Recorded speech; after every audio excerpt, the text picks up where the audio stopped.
Let's start with the characters. That whole family unit, her mother, her husband, and her 2 kids, they felt super disconnected. I mean, the kids were adorable, and her mother strangely looked the exact same age as her, which I didn't really get.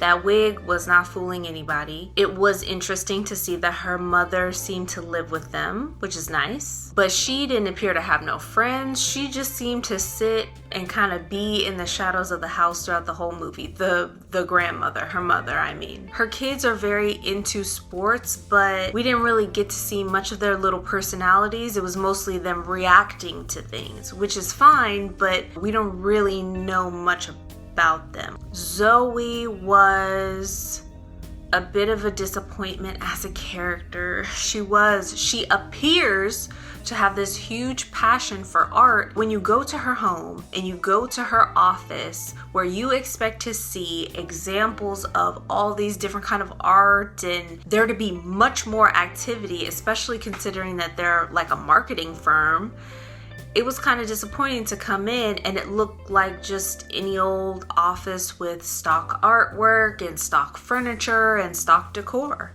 And it's the same thing in their house. I mean, the house looks enormous from the outside, but we don't really get a feel for that while we're inside. I think part of the reason is the camera shots are so close that they almost cut off the top of everybody's head. The cameras are never far away enough for us to get an idea of the size of the space that we're in. Like, their house looks like a very modern designed house, but it feels very cold. It feels like, did you raise your 2 children here? I feel like there should be a lot more mess, a lot more stuff, a lot more photos. I mean, her and her husband have been together since high school. There should be a whole lifetime of like memories on the walls told through their things, but you don't really get to see that a lot. Same thing with her office. And because we're in those 2 spaces a lot, it makes a difference, you know, how well they're styled, how well they're decorated, and what kind of stories they tell there.